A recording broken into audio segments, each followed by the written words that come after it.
اعوذ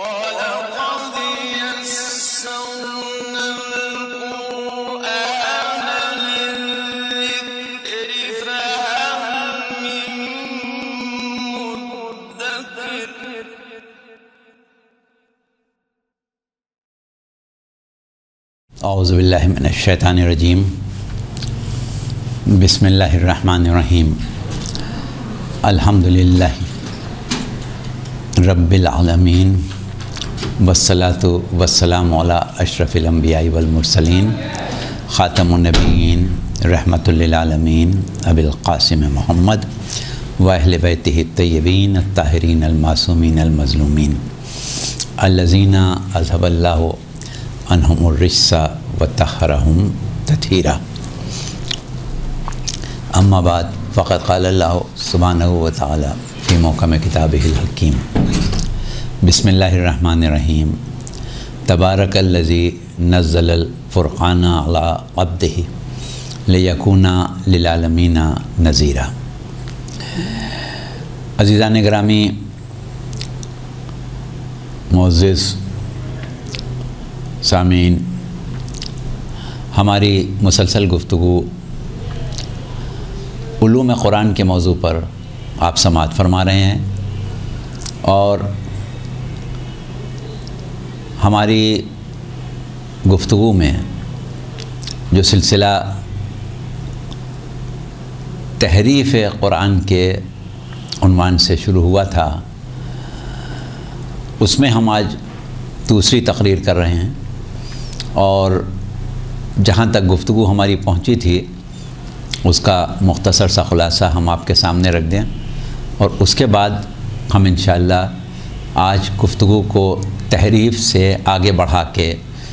جمع و تدوین قرآن اور اس سلسلے میں جو عالم اسلام کے نظریات ہیں ان کے اوپر کافی حد تک تفصیل سے گفتگو کرنے کی کوشش کریں گے۔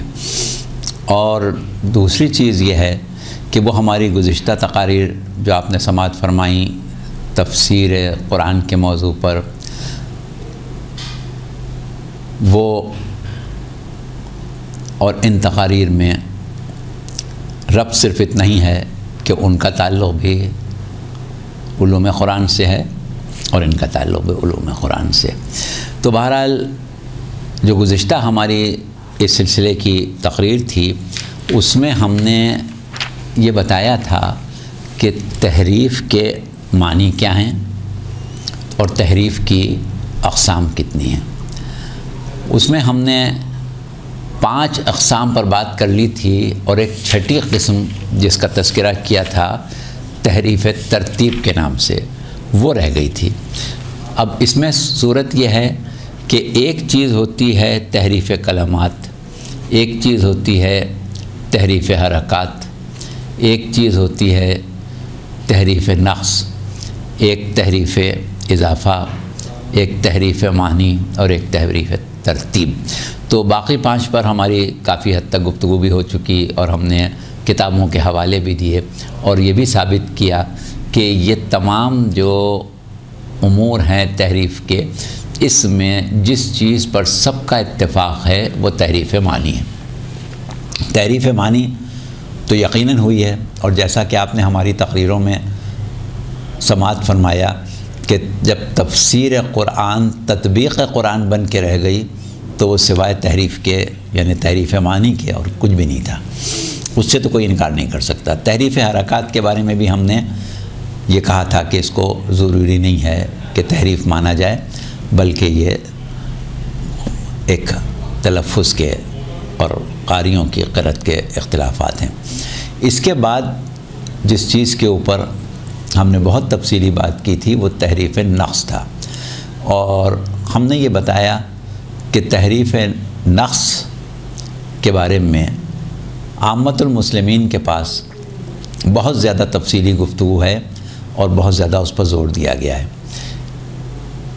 جہاں تک مکتب تشیع کا تعلق ہے، ہمارے پاس بہت کم ایسے علماء ملتے ہیں کہ جو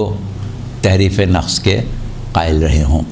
لیکن اب جب معاملہ آ رہا ہے ہمارے پاس ایک چھٹی قسم کی تحریف کا، جسے ہم کہتے ہیں تحریف ترتیب۔ تو اب یہاں سے ہم آج اپنی گفتگو کا آغاز کر رہے ہیں۔ تو دیکھیے بات یہ ہے کہ تحریف ترتیب کا مطلب یہ ہے کہ ایک اصل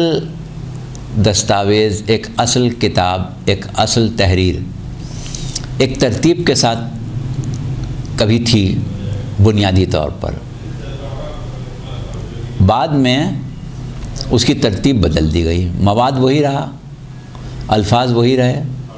حرکات وہی رہیں،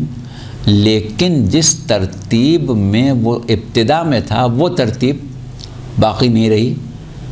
کچھ پہلے والی بات بعد میں آ گئی، بعد والی پہلے آ گئی۔ تو اس معاملے میں تمام مسلمان اس بات پر متفق ہیں کہ موجودہ قرآن جو ہمارے ہاتھوں میں ہے اس کی ترتیب وہ نہیں ہے کہ جس ترتیب سے قرآن نازل ہوا۔ اس قرآن میں ابتدا میں نازل ہونے والے سورے بالکل آخر میں چلے گئے ہیں، مکی سورے جو پہلے نازل ہوئے تھے وہ بعد میں ہیں، مدنی سورے جو بعد میں نازل ہوئے وہ پہلے ہیں۔ تو اس اعتبار سے اگر ہم حقیقی ترتیب نزولی کو مانیں تو اس میں شک نہیں کہ قرآن جو ہے وہ اس ترتیب میں ہمارے پاس موجود نہیں ہے۔ اچھا، لیکن اس کے بعد ایک اور بات ہے کہ وہ ہم یہ کرتے ہیں کہ ترتیب سوروں کے بجائے آیتوں میں دیکھیں، تو آیتوں کی ظاہر ہے جب سوروں کی ترتیب بدل گئی تو آیتوں کی بھی ترتیب بدل گئی، لیکن جو دوسری چیز ہے وہ یہ کہ سورے میں آیات کی ترتیب، کہیں ایسا تو نہیں ہوا کہ ایک سورے میں آیات جس ترتیب سے نزول میں آئی تھیں تحریر میں وہ ترتیب بدل گئی ہو۔ تو اس چیز میں اختلافات پائے جاتے ہیں، اور وہ بعض لوگ اس ترتیب کو، اس تحریف کو قبول کرتے ہیں، اور بعض کا خیال یہ ہے کہ یہ ترتیب کی تحریف قرآن میں نہیں ہے۔ جہاں تک مکتب تشیع کا تعلق ہے، ہم یہ سمجھتے ہیں کہ سورے جو ہیں وہ مکمل طور سے اسی ترتیب میں ہیں، ان کی آیتیں جیسے منشاء پروردگار عالم ہے، اس میں کوئی تحریف نہیں کی گئی ہے، کسی غیر معصوم کا اس میں دخل نہیں ہوا ہے۔ اور اس کے لیے ہم جو ثبوت پیش کرتے ہیں وہ یہ ہے کہ ہماری فقہ میں یہ حکم ہے کہ نماز میں ایک سورہ پورا پڑھا جائے۔ اب وہ بعض سورے جن کے بارے میں تھوڑی سا فرق ہے اس کو ہم چھوڑ دیں، عام بات کریں کہ ایک سورہ ایک رکعت میں سورہ الحمد کے بعد پورا پڑھا جائے۔ تو اگر سورے ایسے ہوتے یا سوروں میں آیات کی ترتیب الٹ پلٹ ہوتی تو ظاہر ہے کہ یہ حکم نہیں دیا جا سکتا تھا کہ نماز میں پورا سورہ پڑھا گیا تو نماز صحیح ہو گئی۔ تو یہ ایک بہت بڑا ثبوت اور دعویٰ ہے۔ تو اس اعتبار سے ہم تحریف ترتیب کے قائل نہیں ہیں، لیکن اس میں کچھ چیزیں ہیں، وہ یہ ہیں کہ یہ تحریف کے جتنے بھی تصورات، جتنے بھی خیالات ہیں، ان سب کی وجہ تسمیہ کیا ہے، کیوں یہ باتیں کی گئیں کہ تحریف ہوئی ہے اور قرآن اس شکل میں نہیں ہے جس شکل میں نازل ہوا تھا۔ اس کی بنیاد یہ ہے کہ عالم اسلام میں ایک تصور بلکہ ایک عقیدہ یہ قائم کیا گیا کہ عہد رسالت میں جب قرآن نازل ہو رہا تھا اور پیغمبر اسلام صلی اللہ علیہ وآلہ وسلم اپنی ذمہ داری یتلو علیہم آیاتہ و یزکیہم و یعلمہم الکتاب والحکمہ کو پورا کر رہے تھے، اور آیات کی تفسیر، تشریح، تعلیم لوگوں کو دے رہے تھے۔ تو اس زمانے میں ایک کام، یعنی قرآن کو تحریری شکل میں بشکل کتاب لکھ لیا گیا تھا، مرتب کر لیا گیا تھا یا نہیں کیا گیا تھا۔ تو اب جہاں تک مکتب تشیع کا تعلق ہے، مکتب تشیع میں یہ بات طے شدہ ہے، اور ہمارے پاس کوئی ایک روایت بھی اس قسم کی نہیں ملتی کہ قرآن عہد رسالت میں کتابی شکل میں نہیں تھا، اور بعد میں آنے والے لوگوں نے اس کو مرتب کر کے اور کتاب کی شکل دی۔ تو عام مسلمانوں کے پاس 30 روایتیں ہیں اس سلسلے میں، مختلف طریقوں سے آئیں، کہ عہد رسالت میں قرآن جو تھا وہ بعض آیتیں ہرن کی کھال کے اوپر لکھی ہوئی کہیں پڑی تھیں، بعض آیتیں اونٹوں کی ہڈیوں پر لکھی ہوئی پڑی تھیں، بعض آیتیں کھجور کی چھالوں پر لکھی ہوئی پڑی تھیں،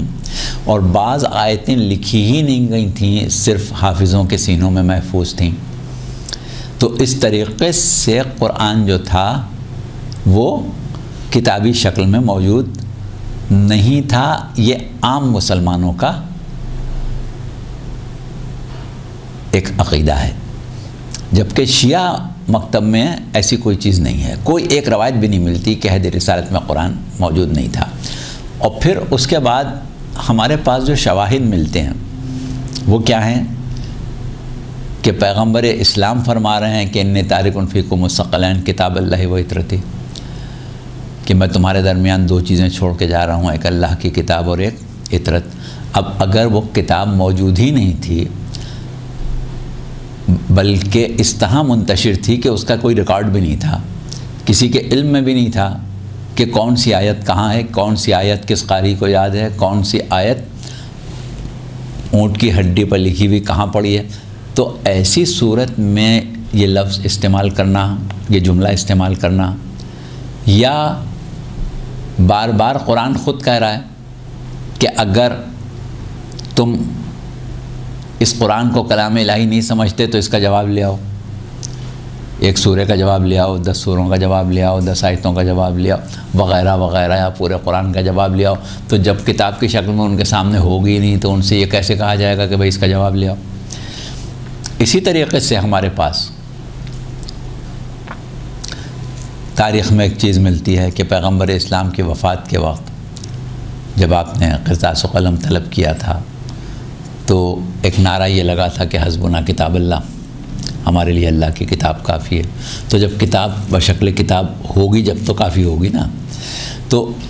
ہم تو اس بات کی 100% رد کرتے ہیں کہ قرآن بعد پیغمبر جمع کیا گیا ہو، لیکن کیونکہ عام مسلمانوں میں یہ چیز مشہور ہے، تو جب عام مسلمانوں میں یہ بات مشہور ہے کہ قرآن کی تدوین، قرآن کی کتابی شکل جو ہے وہ بعد میں مرتب ہوئی ہے، تو پھر جب کوئی ترتیب تھی ہی نہیں، یعنی قرآن کی پھر عہد رسالت میں تو کوئی ترتیب نہیں ہوئی نا، تو جب کوئی ترتیب تھی ہی نہیں تو پھر تحریف کس چیز میں ہوئی؟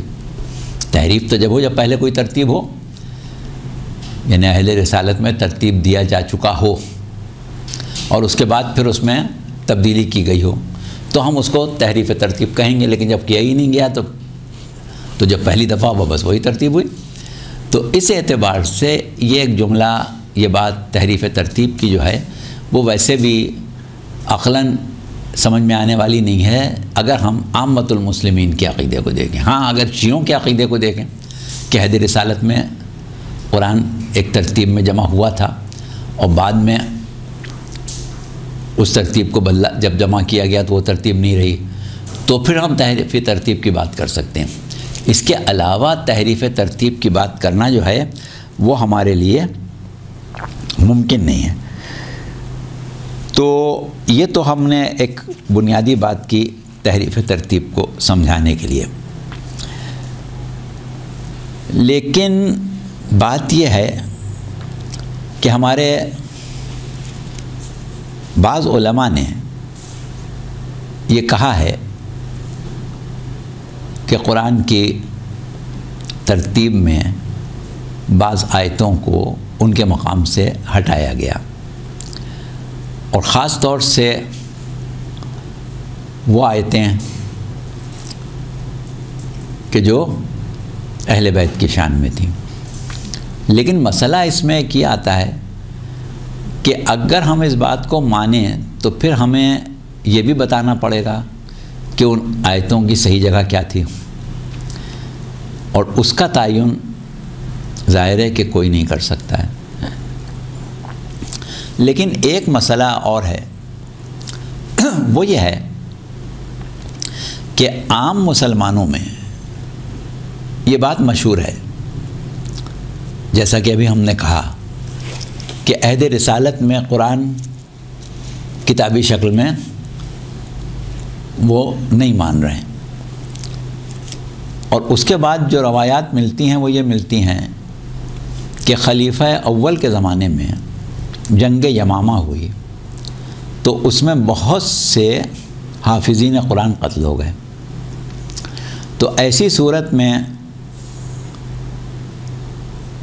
خلیفہ ثانی جو آپ کے بعد آپ کی وصیت سے نامزد ہوئے، ظاہر ہے اس وقت وہ خلیفہ نہیں تھے بلکہ پہلے خلیفہ کے مشیر اور شریک کار تھے، تو انہوں نے یہ کہا کہ یہ تو بڑا مسئلہ ہو گیا کہ قرآن کے قاری قتل ہو گئے، اور اگر آہستہ آہستہ سب قتل ہو گئے اس قسم کے قاری تو قرآن تو ہمارے پاس سے ضائع ہو جائے گا. لہٰذا کیوں نہ خلیفہ کو انہوں نے مشورہ دیا، خلیفہ وقت کو، کہ کیوں نہ اس کو کتابی شکل میں جمع کیا جائے. تو انہوں نے یہ کہا کہ بھائی جو کام رسول نے نہیں کیا وہ میں کیسے کروں. یہ عام مسلمانوں کی روایات ہیں، اس کا ہم خلاصہ بیان کر رہے ہیں، یہ ہمارے یہاں ایسی کوئی روایت نہیں. تو انہوں نے کہا کہ بھائی یہ کام تو کبھی رسول نے نہیں کیا تو میں کیوں کروں. بہرحال بڑی بحث ہوئی، اور آخر کار یہ طے ہوا کہ ٹھیک ہے قرآن کو جمع ہونا چاہیے. اب جب یہ بات طے ہوئی تو سوال یہ ہوا کہ بھئی کون جمع کرے. تو لہٰذا حکومت کی طرف سے، یعنی پہلی خلافت کی باتیں ہو رہی،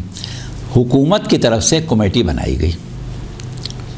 اور اس کمیٹی کا سربراہ جو تھا وہ بنایا گیا جناب زید بن ثابت کو. اب یہ موصوف ہجرت کے وقت 11 سال کے تھے، اور جیسا کہ ابھی ہم نے کہا کہ قرآن کا 3/4 ہجرت سے پہلے نازل ہو چکا. اچھا 11 سال کی عمر سے 22 سال کی عمر تک انہوں نے پیغمبر اسلام کا زمانہ دیکھا. تو اب اس میں یہ بات سمجھ میں نہیں آتی کہ کیا وجہ ہے کہ وہ اکابر صحابہ کہ جو بزرگ تھے اور جن کا قرآن میں زیادہ دخل تھا، خاص طور سے عبداللہ ابن عباس یا اور اس قسم کے دیگر صحابہ، امیر المومنین کو جانے دیں، وہ پھر ایک الگ مسئلہ نکل آئے گا، یعنی اہل بیت کو چھوڑ دیں، صحابہ کے اوپر ہیں. تو دیگر کو کیوں نہیں بنایا گیا؟ اچھا اس کے بعد عقلاً بہت سی باتیں ایسی ہیں جن کے اوپر ہم ابھی آگے چل کے بات کریں گے. فی الحال ایک بات یہ ہے کہ وہ کمیٹی جب بن گئی، جو تاریخ بتا رہی، جب کمیٹی بن گئی تو اس کے کچھ قوانین اور اصول طے ہوئے جمع و تدوین قرآن کے سلسلے میں. اس میں ایک اصول یہ بنایا گیا کہ اگر کوئی شخص اس کمیٹی کے پاس آتا ہے اور آ کے کوئی آیت سناتا ہے اور کہتا ہے کہ یہ آیت قرآن کی ہے، تو کمیٹی اس کی بات پر اس وقت تک یقین نہیں کرے گی اور اس وقت تک اس کو مرتب ہونے والے قرآن میں شامل نہیں کرے گی جب تک کہ 2 گواہ اس کے ساتھ نہ آئیں۔ جب وہ 2 گواہ گواہی دیں گے کہ ہاں یہ شخص صحیح کہہ رہا ہے، یہ آیت قرآن کی ہے، ہم بھی اس کے گواہ ہیں، تو پھر وہ کمیٹی اس کو قرآن میں شامل کرے گی، اور اگر گواہ نہیں ہوں گے تو شامل نہیں کرے گی۔ اور اس سلسلے میں عجیب بات جو سامنے آئی وہ یہ کہ بعض آیات ایسی تھیں کہ جن کو حضرت عمر ابن خطاب نے بیان کیا لیکن ان کے پاس گواہ نہیں تھے، تو کمیٹی نے ان آیتوں کو قرآن میں داخل کرنے سے انکار کر دیا، کہا کہ جب تک اصول کی بات سب کے لیے ہے، جب آپ گواہ لے کے آئیں گے تو ہم اس کو شامل کریں گے ورنہ نہیں کریں گے۔ یہ بھی ایک عجیب بات ملتی ہے۔ اچھا، اس کے بعد ہم یہ دیکھتے ہیں کہ کہا یہ جا رہا ہے کہ اعلان کیا گیا کہ بھئی جہاں جہاں جس کے پاس قرآن ہے جس شکل میں بھی وہ لے آئے۔ اب کوئی اونٹ کی ہڈیاں لے کے آیا، کون لایا یہ تاریخ میں نہیں ملتا، کوئی ہرن کی کھال کے ٹکڑے لایا، کوئی کھجور کی چھالیں لایا، کسی نے آ کے خود ہی کہا کہ بھئی مجھے یاد ہے۔ اب وہ سب جمع ہوتا رہا یہاں تک کہ اس کو کتابی شکل میں لے آیا گیا۔ پھر اس کے بعد روایات یہ بتاتی ہیں کہ کیونکہ پہلی خلافت کا دور بہت مختصر تھا، 2 سال کا، تو اس میں تو یہ کام مکمل ہو نہیں پایا، چلتا رہا، لیکن ابتدا پہلے خلیفہ نے کی اور ایک اعتبار سے یہ کارنامہ پہلے خلیفہ کے سر جائے گا کہ انہوں نے اس کام کی ابتدا کر دی۔ اچھا، اب اس کے بعد کیا ہوا کہ دوسرے خلیفہ کا زمانہ آ گیا جو کہ 10 سال چلا۔ اس دوران میں قرآن کی ترتیب جو تھی وہ مکمل ہو گئی، لیکن بہت سے قاریوں کے قرأت میں اختلاف رہ گیا۔ اب اس کے بعد جب یہاں تک بات پہنچ جاتی ہے تو اصولی طور سے دوسرے خلیفہ کے زمانے میں قرآن کو کتابی شکل میں موجود ہونا چاہیے تھا، لیکن یہ صحرا تیسرے خلیفہ کے سر باندھا جاتا ہے اور ان کا نام ہی عثمان جامع القرآن اور مصحف کو بھی مصحف عثمانی کہا جاتا ہے۔ یہ ایک عجیب بات ہے کہ اگر قرآن ان کے عہد سے پہلے جمع ہو چکا تھا تو اب انہوں نے کیا جمع کیا، اور اگر انہوں نے جمع کیا تو اس سے پہلے جو جمع ہو رہا تھا وہ کیا بالکل کچھ بھی نہیں تھا کہ ساری کاوش ایک آدمی کی طرف چلی گئی؟ تو یہ بہت سے اس کے اوپر اشتباہات پیدا ہوتے ہیں، لیکن ہمیں کوئی ضرورت نہیں ہے کہ ہم اس کے اوپر تبصرہ کریں، کیونکہ حساس معاملہ ہے اور لوگوں کو اس میں کوئی دل آزاری کا پہلو بھی نکل سکتا ہے۔ ہم صرف جو کتابوں میں لکھا ہوا ہے اس کے اوپر تبصرہ کر رہے ہیں، کسی اپنی طرف سے نہ تبصرہ نہ اعتراض، لیکن کہنے کا مقصد یہ ہے کہ ہمیں غور تو کرنا پڑتا ہے کہ یہ سب کچھ آیا عقلاً ممکن بھی ہے یا نہیں۔ مثال کے طور پر قرآن تو چلیں بہت بڑی چیز ہے، جیسا کہ ابھی ہم نے کہا کہ اگر کوئی یہ کہتا ہے کہ یہ آیت اس مقام کی نہیں تھی تو اس کے لیے یہ ممکن نہیں ہے کہ وہ اس آیت کو کہیں اور رکھ کے کہے کہ بس اس سے بہتر جگہ نہیں۔ چہ جائے کہ پورا قرآن اس طرح سے جمع کیا جائے اور وہ اس شکل میں منظم معجزانہ طور کے اوپر موجود ہو. یعنی آج کی کمپیوٹر کی دریافت اور تحقیق اور ایجاد کے بعد عالم یہ ہو گیا ہے کہ اگر ہم قرآن کے سوروں کو پڑھتے ہیں اور وہ سورے جن سے پہلے حروف مقطعات استعمال ہوئے ہیں 29 سورے ہیں، ان میں جو حروف استعمال ہوئے ہیں، مثال کے طور پر جو سورے الف لام میم سے شروع ہوئے، یا جو سورے الف لام را سے شروع ہوئے، یا جو سورہ کاف عین کہا یا عین صاد سے شروع ہوا، یا ہا میم سے شروع ہوا، تو یا صاد سے شروع ہوا، قاف سے شروع ہوا، تو ایسے سورے جو ہیں اس میں اگر حروف کو گنا جائے، جو حروف استعمال ہوئے ہیں ان کو گنا جائے، تو صورتحال یہ بنتی ہے کہ وہ حروف مقطعات جن سے سورہ شروع ہوا ہے ان کے استعمال کا تناسب دوسرے حروف کے استعمال سے مختلف ہے. اور یہ اعجاز قرآنی کے ایسے کتنے نمونے ہیں کہ جو قرآن کو ایک انتہائی منظم کتاب ثابت کرتے ہیں. اور یہ جو صورت ہے اس میں اتنا منظم ہونا عقلاً کیسے ممکن ہو سکتا ہے، جب کہ ہم اگر قرآن کو چھوڑ دیں، یعنی قرآن کا ذکر نہیں کریں، کسی عام مصنف، کسی عام عالم کی کوئی کتاب ہو، کوئی بڑا طویل مقالہ ہو، کوئی تحقیقی تصنیف ہو، اور وہ اس نے 22-23 سال میں مکمل کی ہو، 22-23 سال تک اس نے اس کو لکھا ہو، اور اس طرح لکھا ہو کہ ہر روز وہ چند سطریں لکھتا ہو اور اس کے بعد اس کو ایک صندوق میں یا ایک برتن میں یا ایک بالٹی میں ڈال دیتا ہو. پھر اس کے بعد 2-3 سال بعد جب وہ بالٹی بھر گئی، صندوق بھر گیا، اس نے پھر لکھنا شروع کیا. کاغذ کے پرزے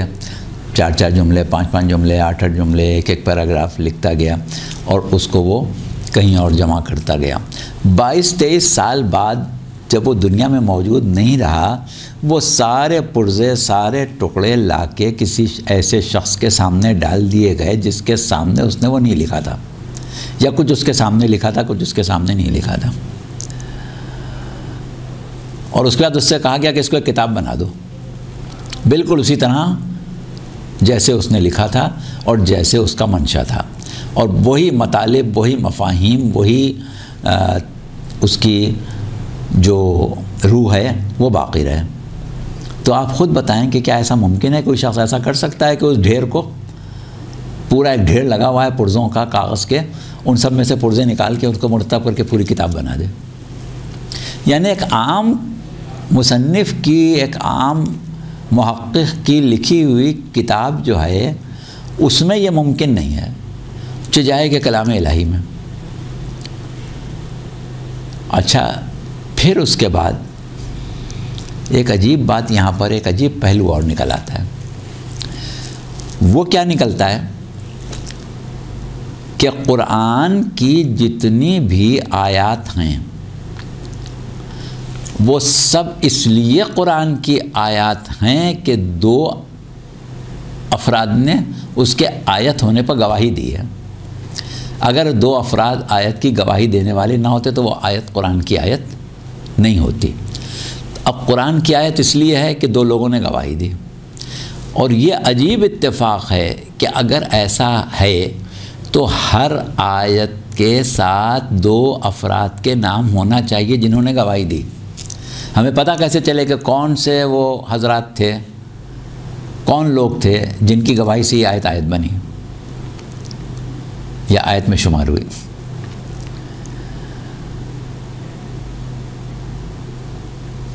انجان گواہ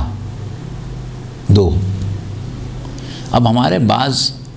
مفکرین یہاں پر یہ کہتے ہیں کہ بھئی یہ ایک عجیب بات ہے کہ قرآن کی ایک آیت کوئی بھی اٹھا لو، 2 انجان گواہوں کی وجہ سے وہ قرآن کی آیت ہم مان رہے ہیں. اس کے برخلاف ہمارے پاس ایسی احادیث موجود ہیں جن کے جانے بوجھے پرکھے اور سمجھے ہوئے بہت سے راوی ہیں، یا کم از کم 3 ہیں، تو بھائی وہ حدیث جو ہے وہ تو قرآن کی آیت سے زیادہ محکم ہو گئی، کہ قرآن کی آیت کے 2 گواہ ہیں اور ان کو بھی ہم نہیں جانتے۔ تو یہ تو بات الٹی ہو گئی، بجائے اس کے کہ ہم حدیث کو قرآن سے پرکھیں، یہ تو قرآن کو حدیث سے پرکھنا پڑ جائے گا، اصولی الٹا ہو جائے گا۔ تو بات سمجھ میں تو آتی ہے جو لوگ یہ کہتے ہیں کہ بھائی ہم کیسے سمجھ لیں کہ یہ آیت جو ہے وہ قرآن کی ہے، اور اس لیے ہے کہ 2 گواہ تھے جو انجان تھے، ہمیں نہیں معلوم کون تھے، کوئی بھی آیت ہم پڑھیں ہمیں نہیں معلوم کہ اس کے 2 گواہ کون تھے۔ تو اس اعتبار سے تو ہم قرآن کو کمزور کرتے چلے جا رہے ہیں۔ اچھا، پھر اس کے بعد وہ تمام روایات کہ جس میں قرآن کے تحریف کے بارے میں بات ہو رہی ہے، کہ کوئی کہہ رہا ہے کہ صحابہ رکعت میں تحریف ہوئی، کوئی کہہ رہا ہے کہ نقص ہوا، آیات کم ہو گئیں، کوئی کہہ رہا ہے کہ سورے کم ہو گئے، کوئی کہہ رہا ہے کہ کوئی چیز کم ہو گئی، کوئی کچھ کہہ رہا ہے، تو وہ ساری چیزیں یا ترتیب بگڑ گئی۔ یہ سب جب ہی ہو سکتی ہے کہ جب ہم اس بات کو مان لیں کہ عہد رسالت میں قرآن نہیں لکھا گیا۔ اگر ہم ان چیزوں پر غور کریں، خصوصاً قرآن کی ان آیتوں پر کہ اگر تم کو اس میں شک ہے تو اس جیسا قرآن لے آؤ، اس کی جیسی 10 آیتیں لے آؤ، یا اس کے جیسے سورے لے آؤ، تو یہ تو جب ہی ہو سکتا ہے جب قرآن موجود ہو، یا میں تمہارے درمیان کتاب چھوڑے جا رہا ہوں تو جب ہی ہوگا جب کتاب ہو۔ اب اس وقت لوگ کہتے کہ یا رسول اللہ کہاں ہے وہ کتاب، کب جمع ہوگی، کب کتاب کی شکل پائے گی؟ ابھی تو ہمیں یہ بھی نہیں معلوم کہ کون سی آیت کس کو یاد ہے اور کون سی آیت کہاں پڑی ہوئی ہے، تو کیسے ہم اس کو کتاب مان لیں؟ تو اس اعتبار سے یہ سارے معاملات جو ہیں وہ پہلے مقام پر بڑی فکر اور بڑے تذبذب کا شکار بن جاتے ہیں۔ ہمیں کسی پر اعتراض نہیں کرنا ہے، نہ کسی کے عقیدے کو چھیڑنا ہے، ہم ایک فکری گفتگو کر رہے ہیں، اور اس میں کسی کو کسی قسم کا اعتراض کے لیے بات نہیں کی جا رہی ہے، بلکہ آپس کی بات ہے کہ سوچنے کی تو بات ہے کہ ہم اگر یہ عقیدہ رکھیں تو کس بنیاد پر رکھیں۔ اچھا، پھر ایک عجیب بات کہ ہمیں معلوم ہے کہ عہد خلافت راشدین ختم ہونے کے بعد ایک خاندان کی حکومت قائم ہوئی، اور وہ حکومت خلفائے راشدین کی حکومتوں سے کسی طریقے سے بھی مماثلت نہیں رکھتی تھی، ایک خاندانی حکومت تھی، ایک مطلق العنان بادشاہت تھی۔ اب اس زمانے میں ظاہر ہے کہ جس خاندان کو ہمیشہ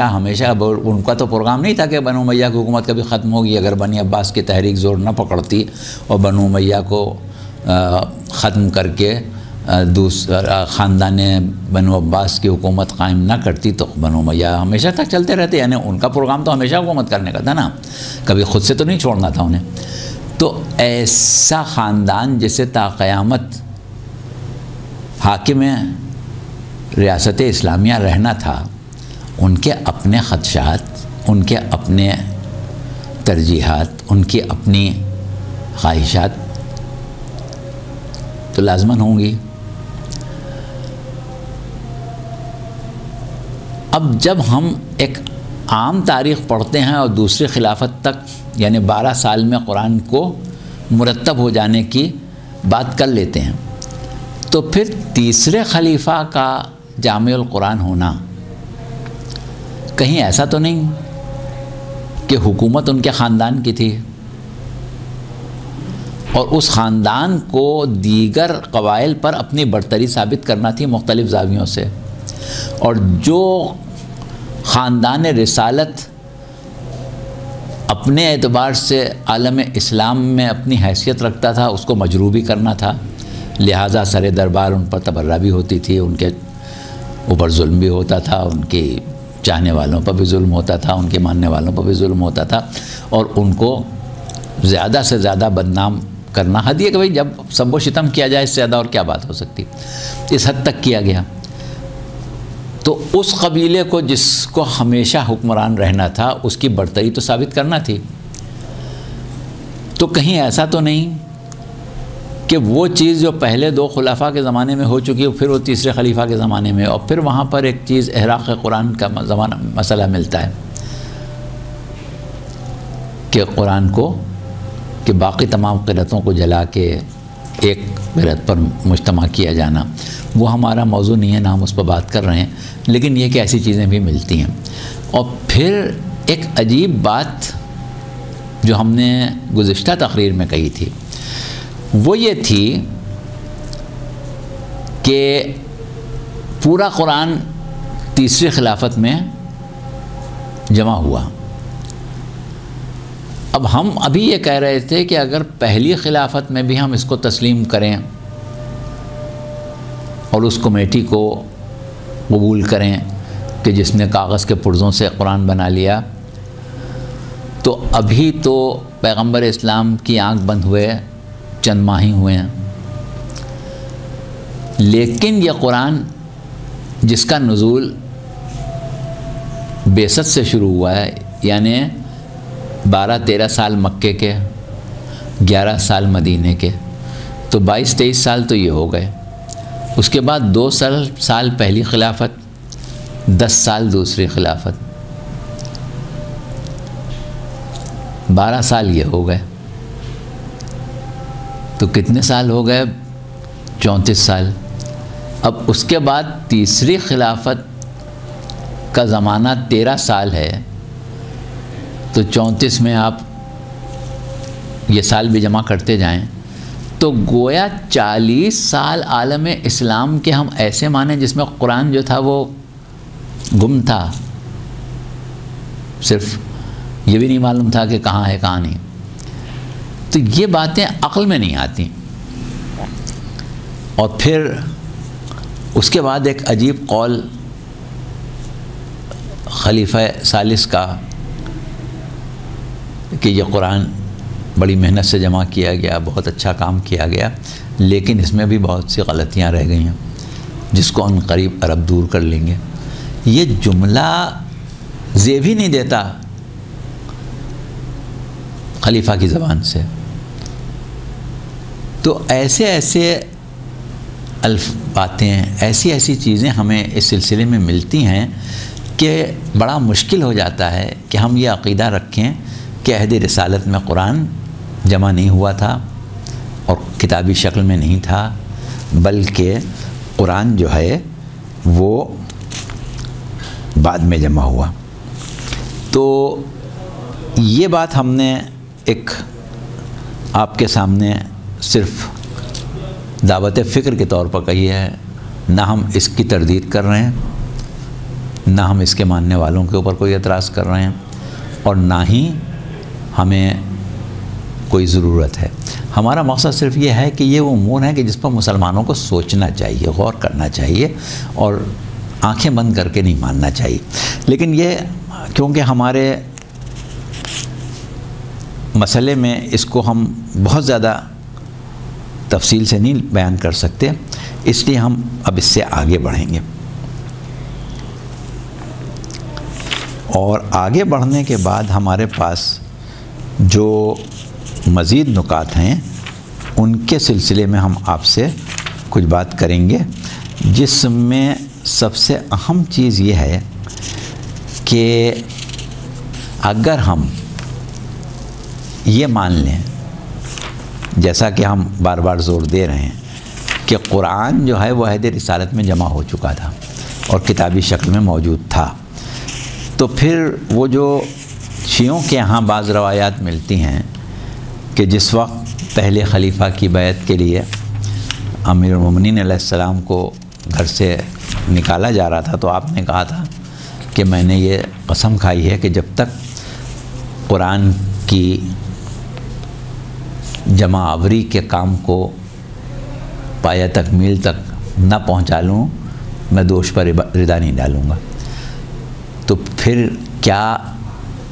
یہ بات اس کی نفی نہیں کر رہی؟ تو اب ہمیں انشاءاللہ ایک اور تقریر اس سلسلے میں ہم کریں گے، جس میں ہم اس چیز کے اوپر روشنی ڈالیں گے کہ یہ جو ہم کہتے ہیں کہ بعد رسول امیر المومنین کہہ رہے ہیں کہ میں اس کو مکمل کر رہا ہوں، تو وہ کیا چیز تھی جو مکمل کر رہے تھے؟ پھر ایک چیز یہ ملتی ہے کہ ایک قرآن امیر المومنین علیہ السلام پہلی خلافت میں لے کے آئے اور کہا کہ بھئی یہ قرآن ہے جو عہد رسالت میں جمع کیا ہے میں نے، اور اس میں آیات کی ہر طریقے سے نشاندہی کی گئی ہے، محکم، متشابہ، خاص، عام، مجمل، مبین وغیرہ۔ اس کے علاوہ تشریحات ہیں، پیغمبر اسلام کی تعلیمات ہیں، پیغمبر اسلام سے منقول وہ باتیں ہیں جو آیات کے ذیل میں آپ نے کی ہیں، تو اس کو مانا نہیں گیا۔ تو یہ بات جو ہے اس کے اوپر بھی ہمیں غور کرنا ہے اور اس کے اوپر بحث کرنا ہے کہ ہم اس کی توجیحات کس طرح پیش کرتے ہیں اور ہمارا اس سلسلے میں عقیدہ کیا ہے۔ تو یہ بہت اہم چیزیں ہیں، ان کو انشاءاللہ ہم اگلی تقریر میں آپ کے سامنے پیش کریں گے۔ اب اس وقت کیونکہ ہماری تقریر کا وقت صرف 4-5 منٹ ہی باقی رہ گیا ہے، تو اس لیے ہم اس کو یہاں پر ختم کر رہے ہیں، اور اس میں بہت سی چیزیں ہم آپ کے لیے لکھ کے لائے تھے کہ اس میں اشتباہات جو ہیں وہ ایک مرتبہ دور کر دیے جائیں۔ تو اس سلسلے میں ہمارے پاس کچھ روایات ہیں سلیم ابن قیس ہلالی کی۔ سلیم ابن قیس ہلالی کو آج کل کے بعض دانشوروں نے تنقید کا نشانہ بنایا ہے، جبکہ ہم اس کا دفاع بھی کر سکتے ہیں، لیکن یہ ہمارا موضوع نہیں ہے اور نہ ہی یہاں ہمیں کوئی مناظرہ کرنا ہے۔ ہمیں تو صرف جب عام مسلمانوں کی بات کرتے ہیں تو صرف دعوت فکر ہوتی ہے، اور جب شیعہ عقیدے کی بات کرتے ہیں تو اپنے ہم مسلک لوگوں کو ان کے مذہب کے وہ علوم کہ جن سے وہ واقف نہیں ہیں وہ ان تک پہنچانا ہوتے ہیں، اس کے علاوہ اور کوئی مقصد ہمارا ہوتا نہیں ہے۔ تو اس لحاظ سے اس بحث میں ہم نہیں پڑیں گے، اور اس کے بعد آج ہم اپنی گفتگو کو یہاں پر ختم کر رہے ہیں کہ کچھ آیات ہمیں ایسی ملتی ہیں کہ جن کو یہ کہہ کے پیش کیا گیا ہے کہ یہ ثبوت ہیں تحریف کا۔ تو کل کی تقریر میں اگر ہمیں موقع ملا تو ہم وہ آیات آپ کی گوش گزار کریں گے، اور آج کی حد تک آپ ہمیں اجازت دیں۔ خدا حافظ، فی امان اللہ، وما علینا الا البلاغ۔